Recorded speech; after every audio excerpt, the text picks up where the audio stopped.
Boa tarde. Nos últimos tempos, as mudanças na sociedade transformaram os conceitos de família. Pais separados e vivendo novos relacionamentos deram aos filhos padrastos e madrastas. Mas os direitos e deveres de todos continuam garantidos pela lei. O Pronto Atendimento de hoje vai falar sobre direito de família. Participe pelo twitter.com/patendimento, prontoatendimento@tvcultura.com.br e facebook.com/prontoatendimento. E para conversar com a gente sobre o tema, está aqui o advogado Roberto Bolognini Júnior. Advogado e professor, muito obrigada pela sua presença hoje. Eu que agradeço, Adriana. Boa tarde a você e a todos os telespectadores. E ser pai significa também assumir responsabilidades. Infelizmente, nem todos exercem de verdade esse papel e apelam até para a violência. Cabe então às mulheres assumirem as funções de pai e mãe em verdadeiros exemplos de superação. Dava soco, esmurrava mesmo. E se eu tentasse fugir de casa ou alguma coisa, ele pegava um pedaço de pau mesmo para agredir. Você se sente um lixo, impotente, né? Porque muitas vezes eu tive chance de fugir ou sair, mas eu falava, e meu filho, vai ficar para trás? Aí você fica com medo, né? Um basta às agressões do marido foi o que também fez Palmirim Onofre. Famosa pelas receitas de culinária na televisão, ela diz que apanhava muito do ex-marido.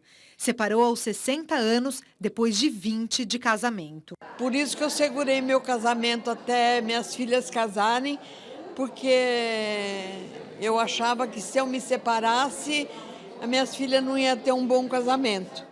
Patrícia não sofreu agressão física nem psicológica dos ex-maridos, mas assim como as outras mulheres, depois da separação, ela assumiu todas as responsabilidades na criação dos 2 filhos.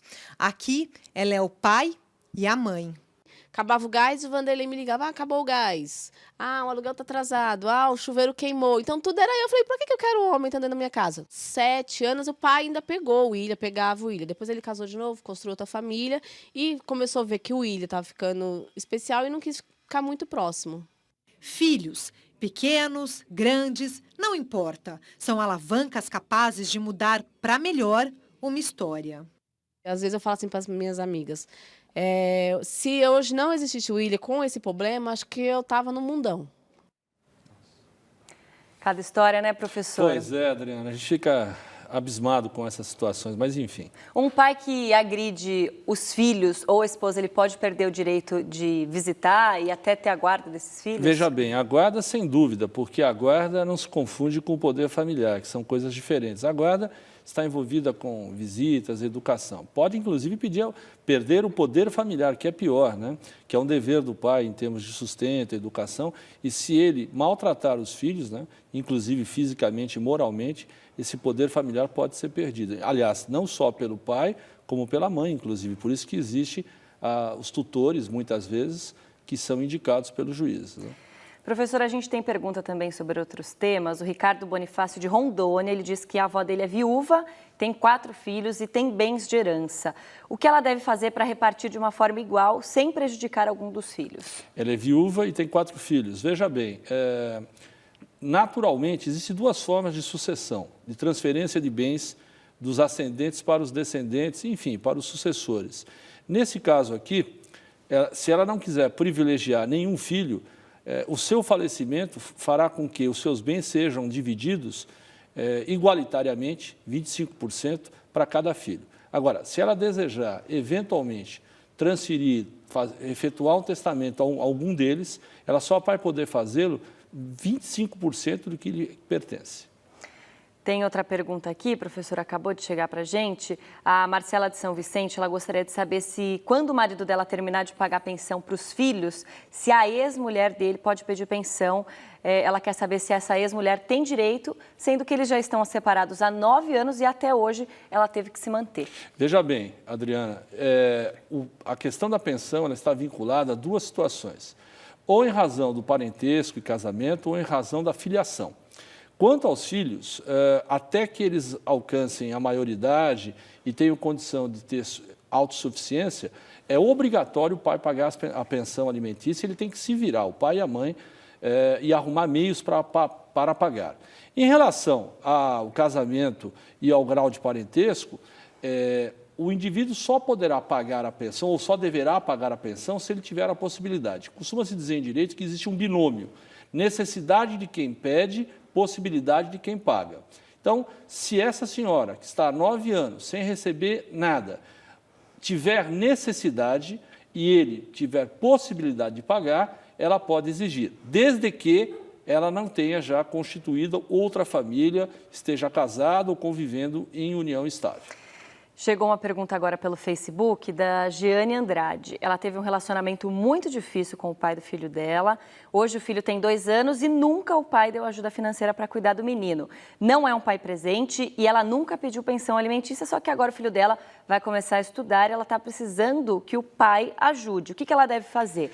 Ela conversa com ele pedindo para que ele ajude ou ela entra direto na justiça para pedir pensão? Eu entendo que ela deveria ingressar na justiça, ela vai representá-lo porque ele é menor. E pode, inclusive, Adriana, pedir alimentos provisórios, com base numa lei, que é a Lei 5.478 de 68. Então, constitua um advogado e exija o pagamento de pensão alimentícia. Ainda mais que ela não se dá muito bem com o pai, né? Amigavelmente vai acontecer um problema que é recorrente. Então, a princípio, há um pagamento, nos meses seguintes começa a atrasar, em outros meses só paga uma parte do que pagava. É melhor ingressar em juízo e exigir isso judicialmente. Bom, agora nós vamos conhecer mais uma dúvida sobre direito de família e saber se é verdade ou mito.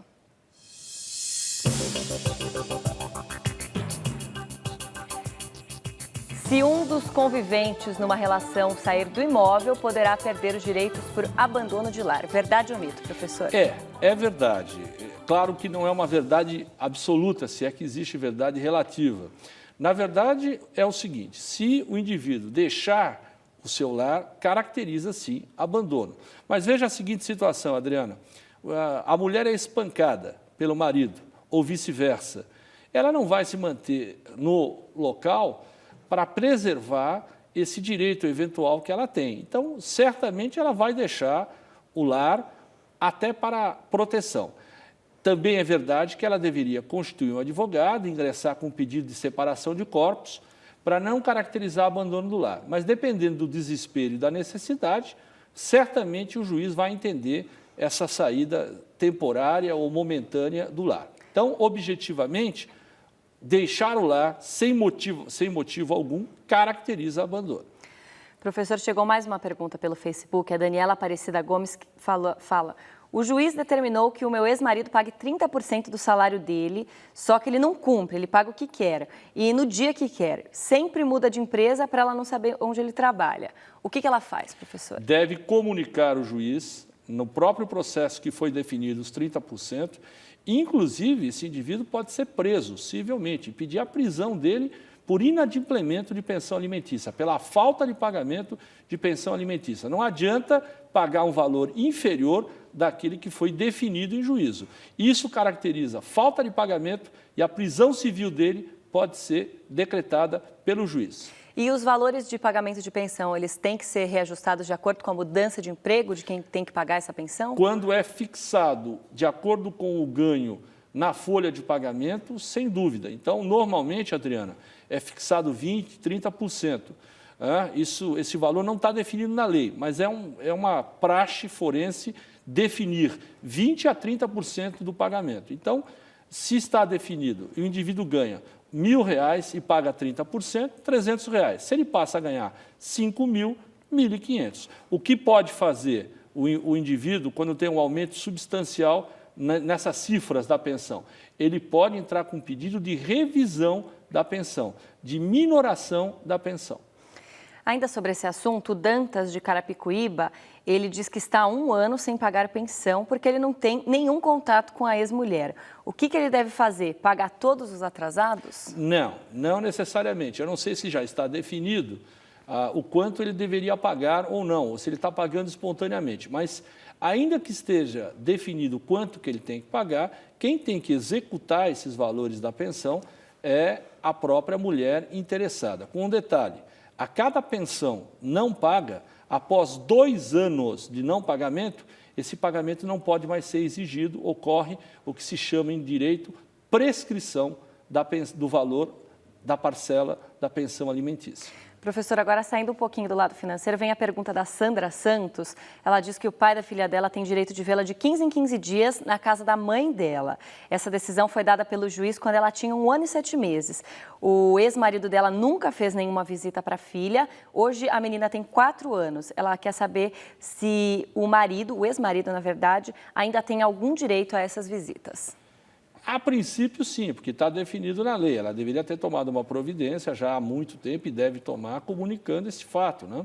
Porque, veja, a guarda não é um benefício apenas ao pai ou à mãe. A guarda também e a visita, nesse caso a visita, ela é fundamental até para a formação dessa criança, que está tendo uma formação sem a presença do pai. Isso deve ser comunicado em juízo, efetivamente, para que se tome as medidas cabíveis por meio de uma decisão judicial. O juiz vai avaliar, juntamente com toda a sua equipe multidisciplinar, assistente social, psicólogo, e verificar o melhor caminho que deve ser tomado. A Gláucia Dimas diz que o esposo está casado com ela há mais de 11 anos, eles têm filhos menores e quando ele se divorciou da ex-mulher, foram divididas as propriedades. Só que a parte da ex-mulher, do atual marido dela, continua no nome dele. As crianças que eles têm hoje em dia terão direito também à propriedade que seria da ex-mulher dele? Vejam, se os filhos são do segundo casamento? São, exatamente. Não, evidentemente que não.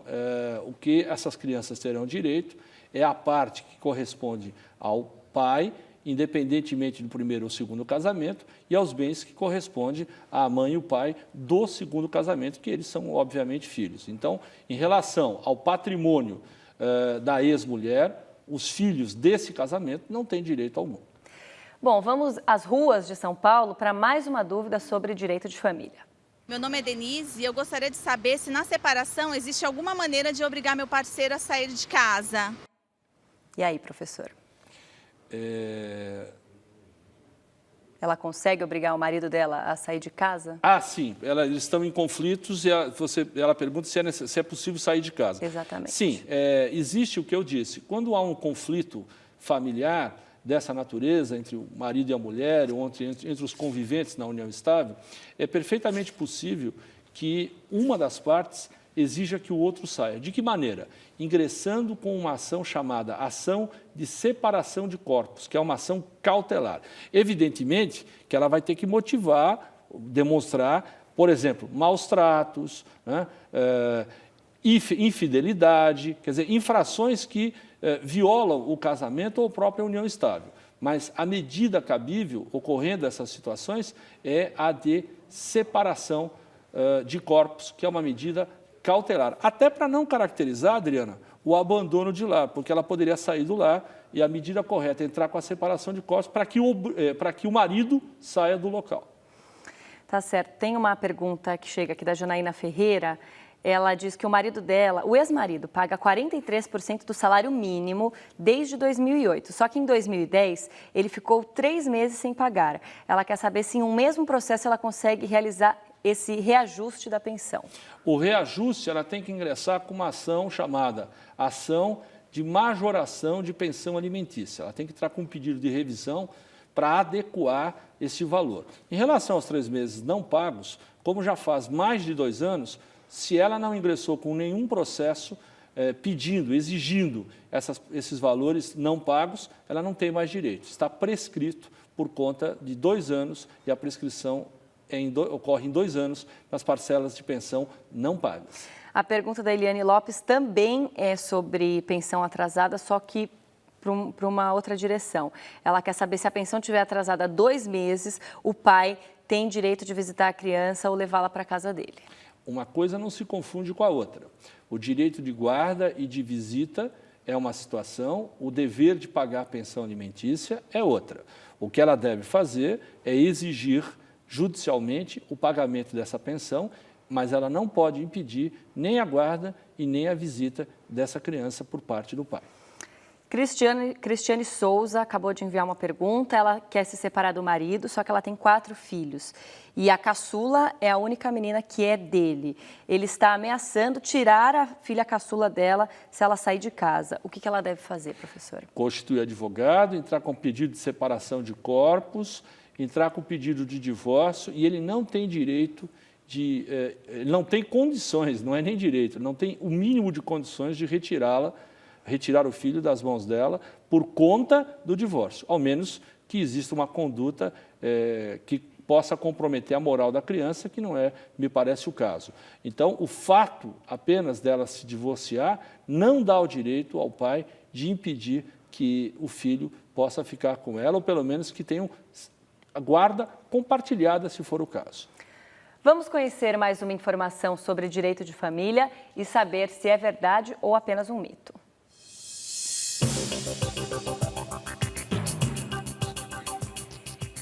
Filhos abandonados pelo pai podem processá-lo e exigirem indenização. Verdade ou mito, professor?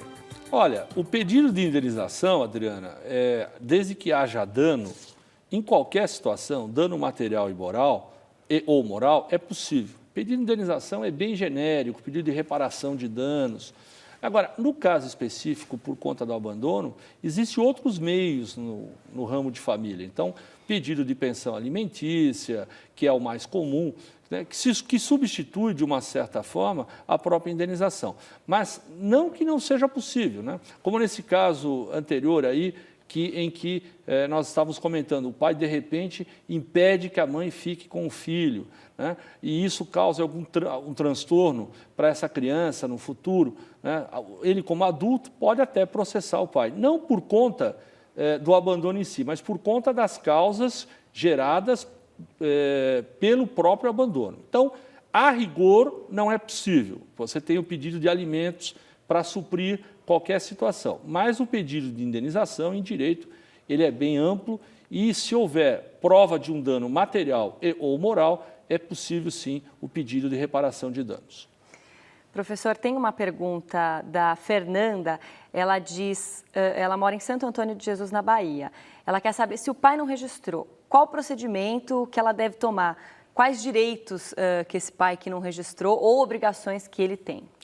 Ela tem 2 caminhos, ou procurar um advogado e ingressar com uma ação de investigação de paternidade, e aí o juiz vai determinar prova pericial, inclusive, possivelmente, exame de DNA, ou ela pode, inclusive, buscar o Ministério Público e o próprio Ministério Público tomará a providência devida a fim de que essa ação de investigação de paternidade seja proposta. Mas eu sugiro que ela procure o pai e tente, verifique se é possível esse reconhecimento da paternidade de forma voluntária. Tá? De repente, o pai até reconhece. Se não for possível voluntariamente, ação de investigação de paternidade, que, inclusive, podendo ser cumulado o pedido com alimentos. Vamos agora voltar às ruas de São Paulo com mais uma dúvida da população sobre direito de família. Meu nome é Luiz Alexandre. Eu gostaria de saber se, em caso de divórcio, a minha esposa tem direito à minha casa e o meu carro que eu ainda estou pagando. Depende do regime de bens escolhido no momento do casamento. Se for um regime, por exemplo, que é o mais comum, de comunhão parcial de bens, esta casa e este automóvel deverão ser partilhados, divididos, se eles foram obtidos onerosamente, com esforço comum do casal. Não havendo essa situação de esforço comum, ou se for, por exemplo, um regime de separação de bens absoluta, e você, Luiz, comprou a casa e o carro em seu nome, lhe pertence exclusivamente. Mas eu tenho a impressão que não é o caso. Normalmente, ocorre o casamento, né, com comunhão parcial, e aí todos os bens adquiridos onerosamente, com esforço comum, eles devem ser divididos quando do divórcio.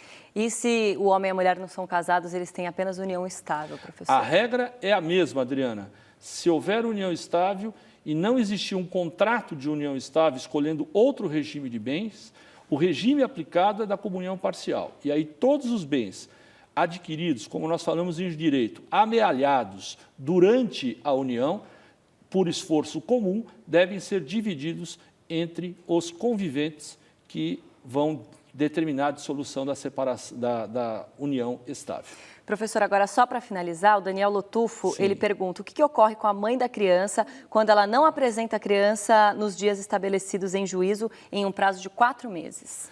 Bem, aquilo que é definido em juízo deve ser cumprido estritamente pelo ex-marido, pela ex-mulher. Se a mãe não disponibiliza o filho para uma eventual visita, uma eventual viagem, imediatamente o pai deve comunicar esse fato ao juiz, porque ela está praticando uma infração, não está cumprindo uma ordem judicial e ela certamente será sancionada e punida por isso.